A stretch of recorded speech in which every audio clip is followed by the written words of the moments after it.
No módulo 2, abordaremos o tema Inteligência Emocional. Nesse módulo, aprenderemos sobre o que é inteligência emocional, o desenvolvimento da inteligência emocional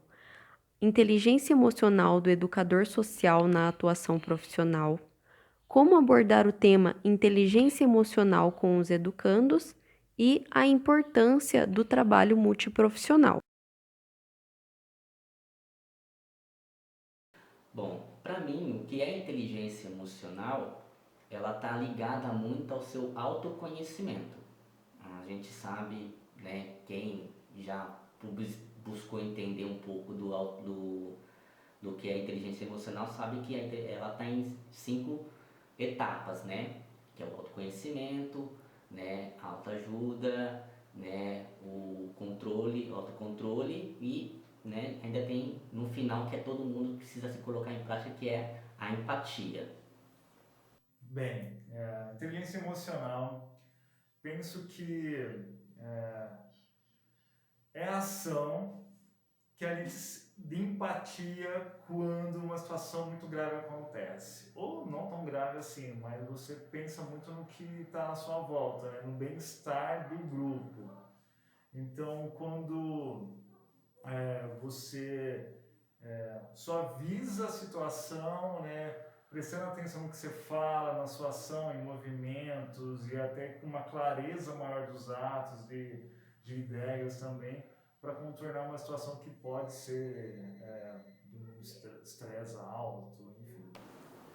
Para mim, a inteligência emocional seria a capacidade de reconhecer e lidar com as emoções, com as nossas emoções, assim trazendo um benefício próprio. Mas é claro, vai acabar ajudando o outro também, porque reconhecendo os seus sentimentos, você vai ter mais controle e vai conseguir também tratar melhor o outro.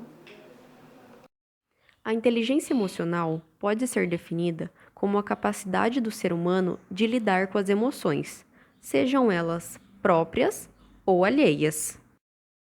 O lado esquerdo do cérebro é considerado o hemisfério racional, que controla os pensamentos lógicos e analíticos, além das funções físicas. Já o lado direito do cérebro, por sua vez, é mais intuitivo, criativo e emocional. Cada lado cumpre funções específicas e é por meio da interação entre eles que acontece a organização neurológica. Apesar de atuarem de maneira conjunta, um dos hemisférios é sempre mais predominante que o outro, e cada pessoa tem um deles melhor desenvolvido. O psicólogo, escritor e PhD Daniel Goleman é o grande responsável por popularizar a inteligência emocional.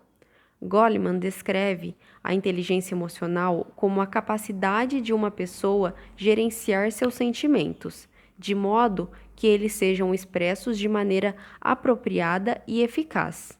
Segundo ele, o controle das emoções é essencial para o desenvolvimento de um indivíduo. No que concerne a diferença entre emoção e sentimento, destacamos que a emoção é uma reação a um estímulo ambiental, externo, podendo ocorrer reações físicas, como palpitações, choro, suor e até mesmo dores inexplicáveis. As emoções não seguem uma regra de boa ou ruim e não devem ser evitadas, mas compreendidas. Já o sentimento é o resultado de uma experiência emocional. Neste sentido, as reações geradas pelas emoções de forma consciente serão os gatilhos para a criação de sentimentos. Diferentemente das emoções, os sentimentos podem não ser passageiros, podendo durar a vida toda. O autor explica que existem 5 emoções básicas universais, sendo elas medo, raiva, tristeza, alegria e afeto. Quando falamos sobre inteligência emocional, também podemos destacar as suas 5 áreas, que são autoconhecimento, controle emocional e conscientização, atitude e automotivação, empatia e relacionamento interpessoal. Autoconhecimento é conhecer e compreender os próprios sentimentos e emoções. O controle emocional e conscientização é lidar com os próprios sentimentos, pensar antes de agir e compreender por que age de determinada forma. Atitude diz sobre a capacidade de pensar positivo, orientar as emoções em função de um objetivo ou realização pessoal. Empatia é compreender as emoções do outro e colocar-se no lugar do outro com sensibilidade e empatia. Relacionamento interpessoal é a capacidade de relacionar-se, busca compreender e manter bom relacionamento com o outro. A inteligência emocional não depende de fator genético, uma vez que são um conjunto de habilidades que podem ser aprendidas e desenvolvidas por meio de treino e esforço. Inteligência emocional pode ser desenvolvida por meio do hábito, pensamentos e atitudes que moldam a forma de agir e raciocinar. Agora que entendemos o que é a inteligência emocional, falaremos sobre como desenvolvê-la. Para adquirir e dominar as emoções, é essencial conhecer a si próprio. Essa autoconsciência e autoconhecimento corresponde a identificar e perceber as atitudes, pensamentos e sentimentos, sendo necessário que a reflexão preceda a ação e que o indivíduo se questione constantemente em relação aos próprios sentimentos e à forma como se age e pensa. Algumas dicas e estratégias foram elencadas para contribuir com o desenvolvimento da autoconsciência e autoconhecimento, como o ato de refletir, que é uma das alternativas para se agir de forma inteligente. Quando uma forte emoção surgir, se torne consciente dela, nomeando-a e a deixando passar sem reagir instantaneamente. E identificar padrões de comportamento.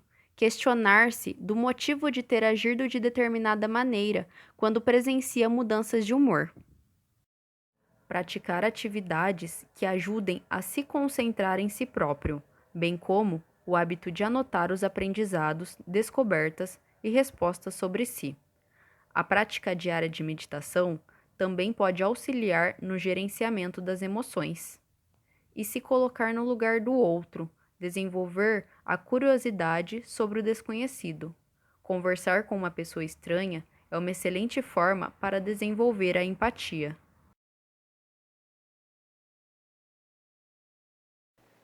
Bom, o papel, acho que, da inteligência emocional para nós, educadores sociais, ela é muito interessante porque vai ajudar tanto o educador quanto a outra pessoa que vai estar sendo atendida, né, a forma de se comunicar, que é uma maneira de você, antes de tentar trabalhar com alguém, você precisa se autoconhecer, né, saber dos seus limites, saber das suas emoções, entender o processo que você está tendo naquele momento para poder chegar no outro, porque a outra pessoa, de repente, pode estar num outro estado que seja diferente do seu, e isso pode, num momento ali, na hora, atrapalhar a sua comunicação.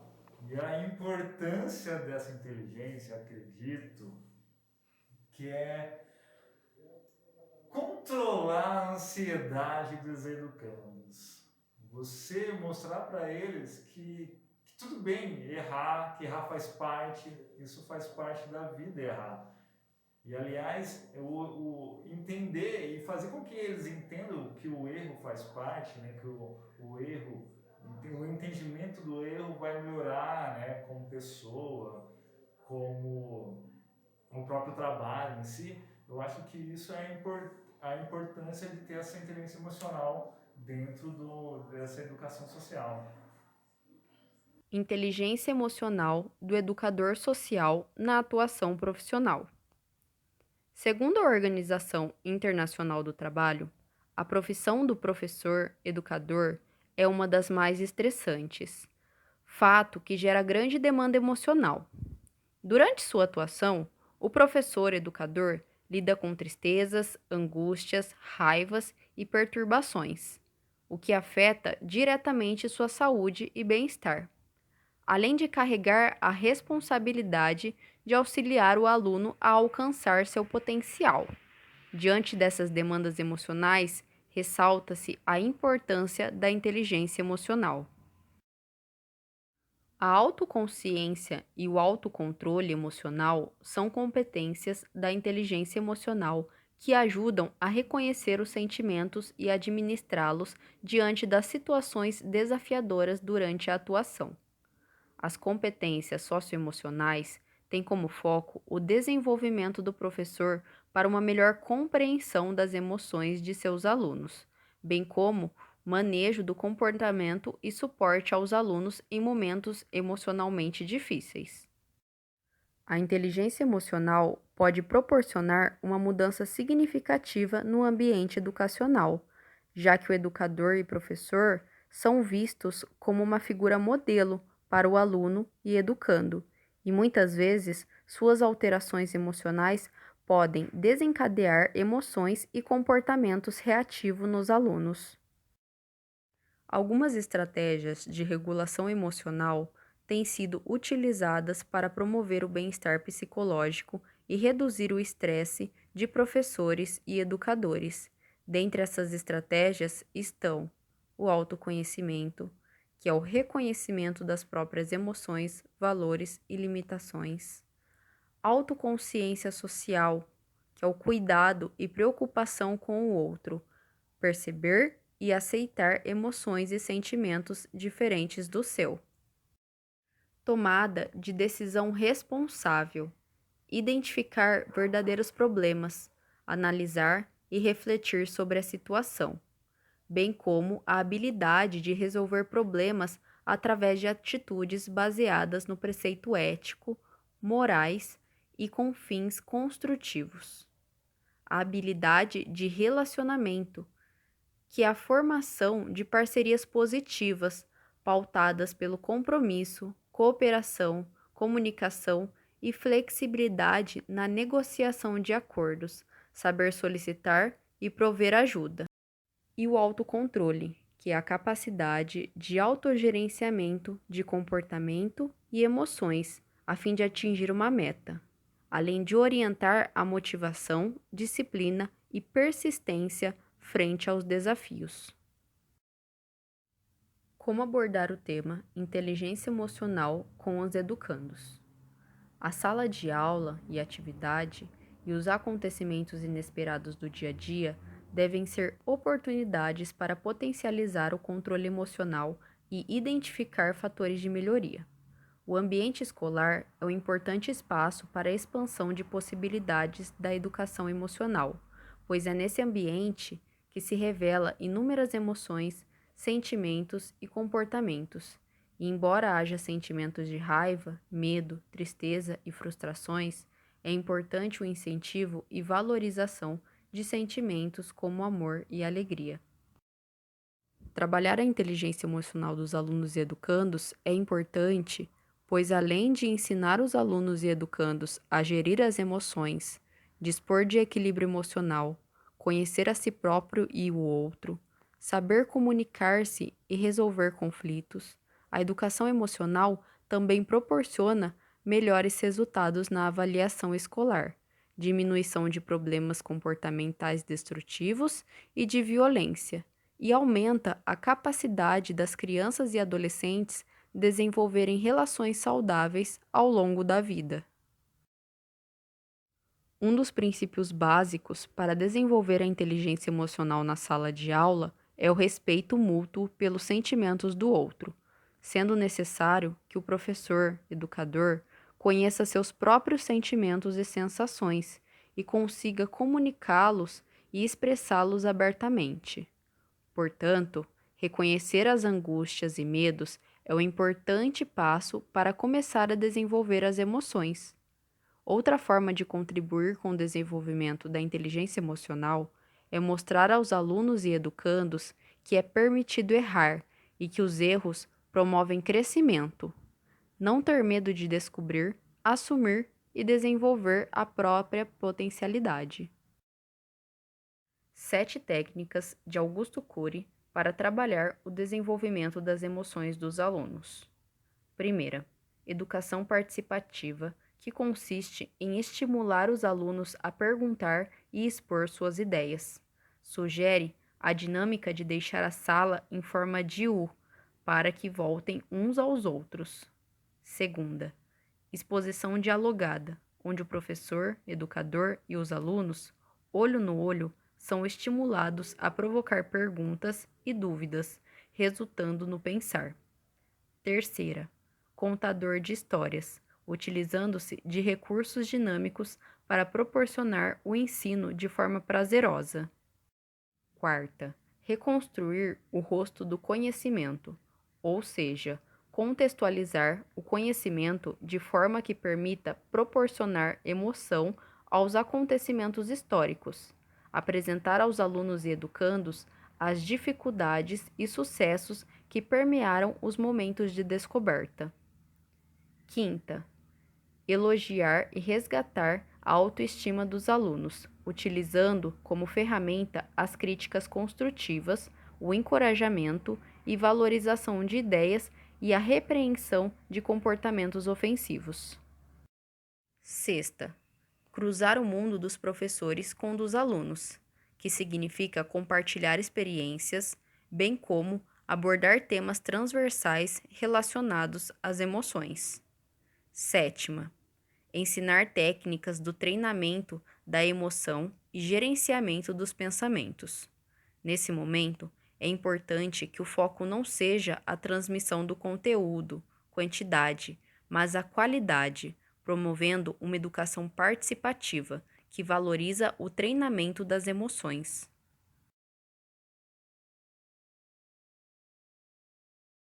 Bom, a importância desse trabalho multiprofissional, eu penso que traz diversas formas de experiências, né? Eu tenho uma realidade minha, né? Um momento que eu tenho de experiência, mas eu consigo encontrar dentro daquele ambiente de trabalho, daquele ambiente que eu estou me relacionando, outras experiências. Então vai ser tipo uma troca. Então acho que é importante ter esse tipo de multiprofissionalismo para poder simplesmente ter essa troca, saber trocar as ideias naquele momento. A importância de ter um trabalho multiprofissional. Eu vejo isso como ter saídas. Você poder ter vários olhares sobre uma coisa só. Você mudar o ângulo, né? Então você, para entender algo, às vezes é importante sair e olhar. Quando você tem ferramentas, né, emocionais, né, técnicas, você consegue entender melhor o que você pretende fazer, o que está disposto a fazer. Então isso a importância é absurda, né? Você ter saídas de como resolver algum problema. Então é importante sair do problema e olhar para ele, né, e encarar novas perspectivas, né? A importância do trabalho multiprofissional. Entendendo que a equipe multiprofissional é composta por profissionais de diferentes áreas do conhecimento, podemos caracterizar o trabalho multiprofissional como uma soma de olhares e métodos, o que permite que uma determinada situação, problema, seja observada e analisada sobre diferentes saberes e perspectivas, possibilitando uma ação com maior efetividade. Na assistência social, esse trabalho multiprofissional proporciona uma atenção integral à família ou indivíduo, contribuindo então com a garantia da proteção social. A Ação Forte agradece a sua atenção e até o próximo módulo com o tema Comunicação Não Violenta.